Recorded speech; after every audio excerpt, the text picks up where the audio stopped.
Okay, better. Sorry about that.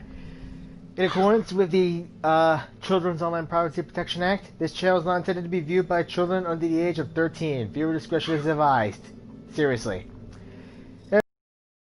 Here, and welcome to Let's Play Jotun Valhalla Edition. Last we left off, and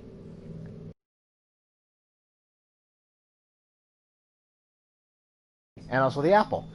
Now, we're about to take on the final section of the game, before the final two bosses. Well, the final Jotun.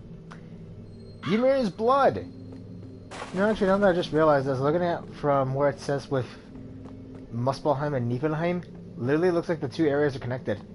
Which actually makes a lot more sense when you figure that... Well, you'll find out in the creation myth here. We are literally going across Ymir's bones, I guess, to get the last piece we need. Time to get some history lesson in.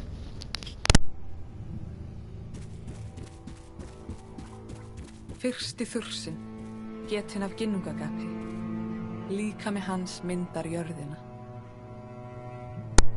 Yep. And first off, first time you come here, you gotta take out these branches. They're like the only way you can actually use this. So, yeah. This is all his blood. Disturbing. And that's a vertebrae.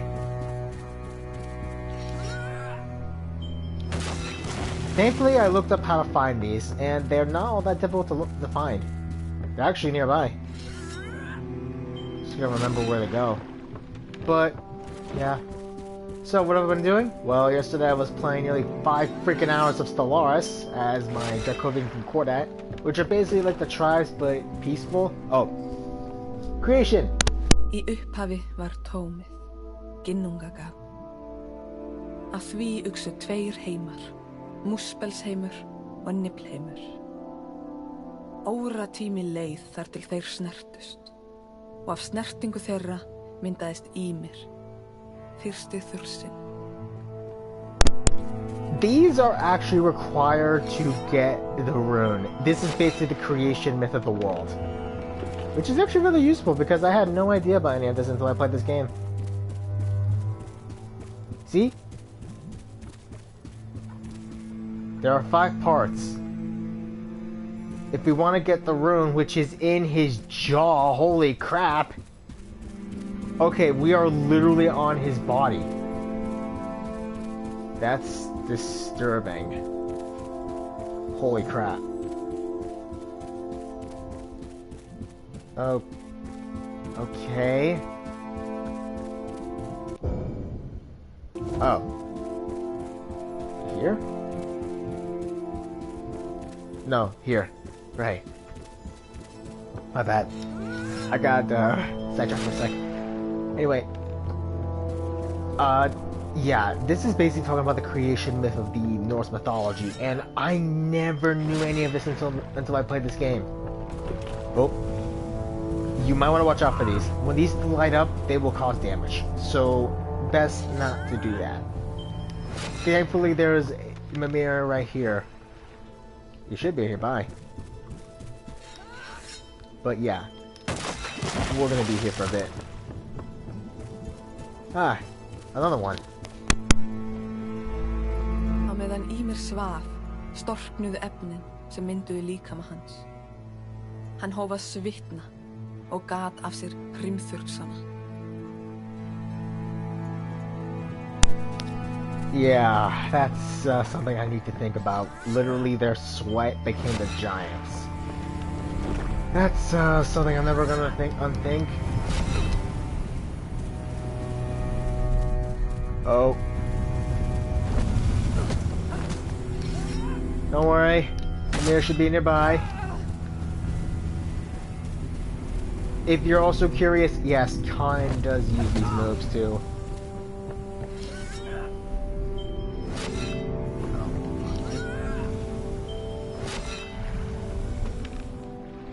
If I remember correctly. Yeah, Conan does use these. So, what have I been doing since yesterday? Well, not I mean, besides playing Stellaris with the Dracovian Concordat.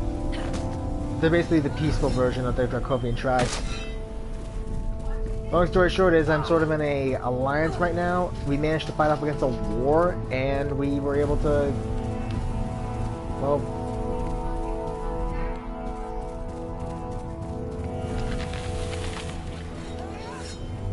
well, we were able to go ahead and get some good stuff. We were able to build up an alliance, and I was able to fight off against a war. Granted, my ally kind of got his butt kicked. Well, almost. We agreed to settle to a status quo because literally no one could win. But since I literally gave him like a 9k fleet for our federation, I think we're gonna be set. Although I also managed to find the home world of the First League, Valhalla, in my system, and now I have an Ecumenopolis. I need to get a lot of people. And here is the final god statue. The Freya one, oh my god, that gem.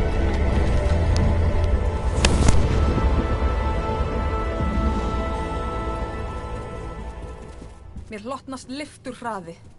Hilsi þér Freyja. Gyðja stríðs og frjósemi. Impress the gods. Well, we got that taken care of. Now, let's go ahead and grab that last, Ethan's apples. But yeah, we literally managed to build up an alliance. I've got enough, I have enough firepower to literally make the hive that are nearby tremble. Ymir. Okay. From there, it looks like I've already been there. Okay, looks like I have to go back then. Crap. But literally, that one thing with the Federation fleets is that if you can I don't think if you have that technology that makes it so reverse engineering isn't possible for your techs. I find that ascension perk to be weird. Why would you want to? I mean, if you're surrounded by enemies, yeah, I get that. But if you got lots of allies, you're gonna be you're gonna want to have some allies with you. What is up here? Oh crap. Yeah, Conan does this move too, so this is sort of like a testing to basically just say, yo, Conan's gonna kick your butt. Ah, here it is. Langt frá Ými myndaðist kýrin auðhumla. Auðhumla sem var sköpuð úr hreinleika og var sleikja ísinn sem hún stóð á. Að 3 dögum liðnum var hún búin að afhjúpa líkama búra, föður goðanna. A cow licking Ymir's face. The Norse mythology is weird. It is amazing, but also weird. Granted, there's also the Irish mythology, and I really got a feel for them. They went from gods to superpowered humans to humans. Just if Nasu ever decides to bring the rest of the Irish pantheon into this, I want to know what they think, because since we saw what Castor and Pollux look like, well, what Castor looks like, Castor and Pollux are like, and how Castor feels, he's an Avenger in this game. Literally, he became an Avenger because he was upset with humanity over basically losing his divinity. I mean, I'm very curious to know, like, how would the others feel? Like, how would the Irish mythology feel about this?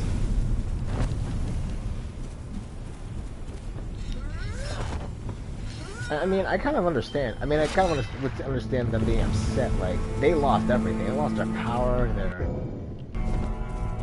divinity, and their status. And now, Nuada's sword, Climb's Solace, I think, is more referenced as Lug Lampadas. And? Úri gat soninn Bor, sem giftist Bestlu. Saman eignust þau 3 syni, Vilja, Ve og Óðinn. Þeir sem fæddir voru af ís og eldi höfðu góða náttúru. Á meðan þeir sem fæddir voru af skemmdum efnum báru myrkur í hjarta sér. I bet you can't tell which one's Odin. It's the one with the ravens. No, seriously, I couldn't even actually tell which one was Odin either, but when I saw the ravens, I'm like, oh. Wait, he's blonde? And? The final apple.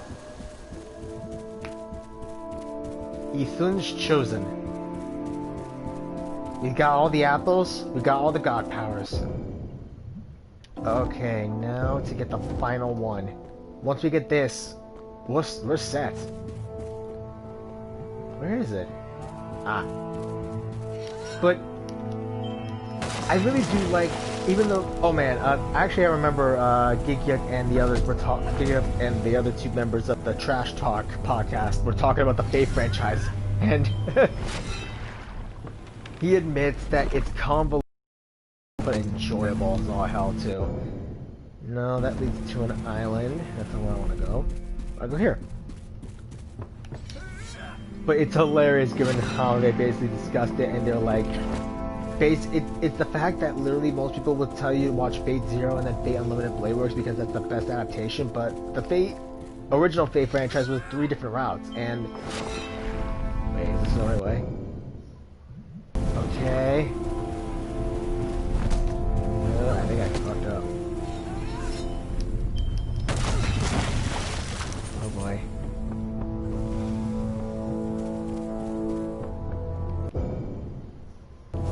Wait, I think I got it.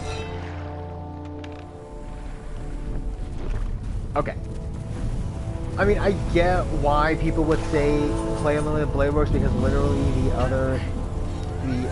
the original Fate route crap compared to that. But that's because it was made by Studio Dean.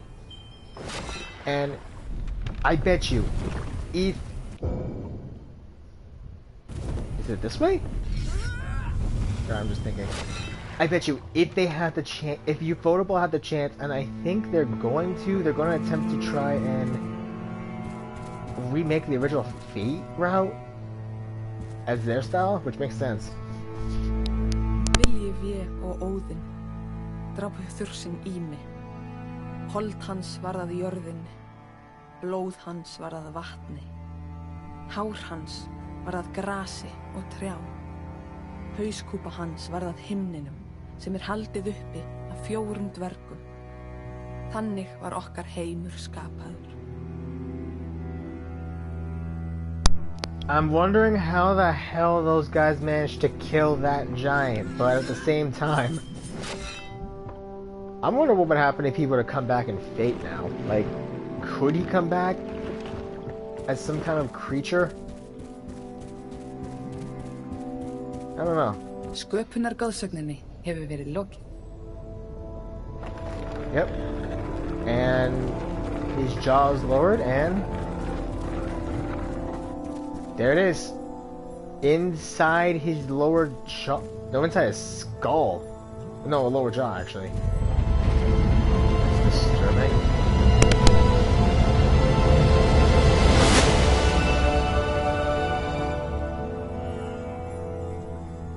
Þú hefur fundið báðar rúnir Kauns, Jötunsins, skapara sverðs Ragnaraka.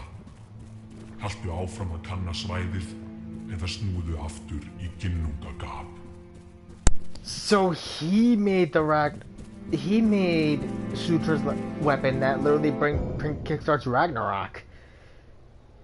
That's disturbing.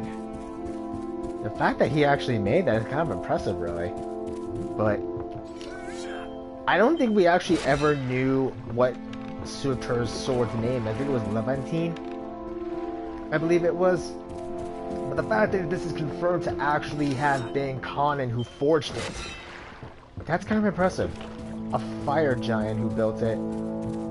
Granted, in the Fate franchise, it's literally made from the world itself and has the power to literally destroy everything.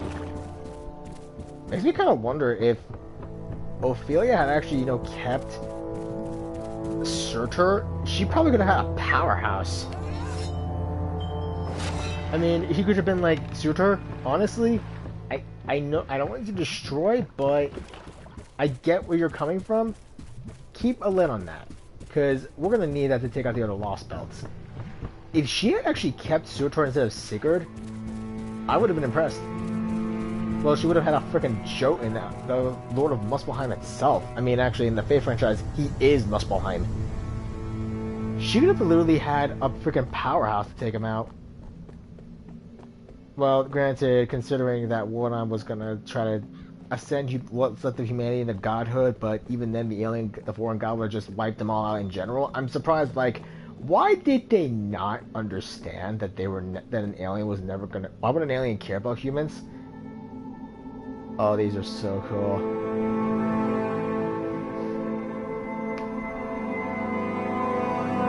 And that's Colin's door. Oh, dude, he has a blade.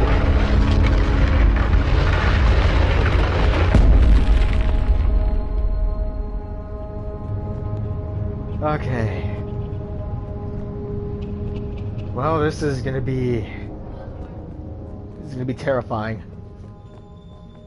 But considering the fact that literally the alien god was just gonna wipe out mankind to begin with, there have been theories going around that that our world is a lost belt, not the proper human timeline in general, and we are gonna be screwed.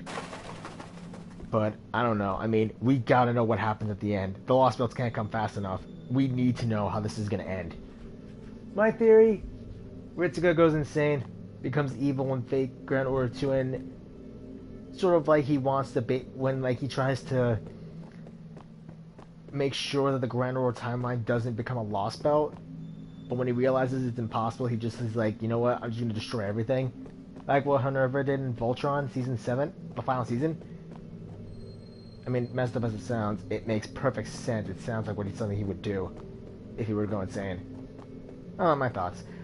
Anyway, this is Giant King Mark, and next time we're gonna fight the final Jotun, Conan, the Fire Jotun and the Forger of the Ragnarok blade. I was always wondering why he was so terrifying. I mean, he literally built the blade that his king wields to bring about Ragnarok. I hope we can win. Anyway, leave a like, comment, subscribe, hit that bell icon to be notified, and I will see all of you next time. Laters.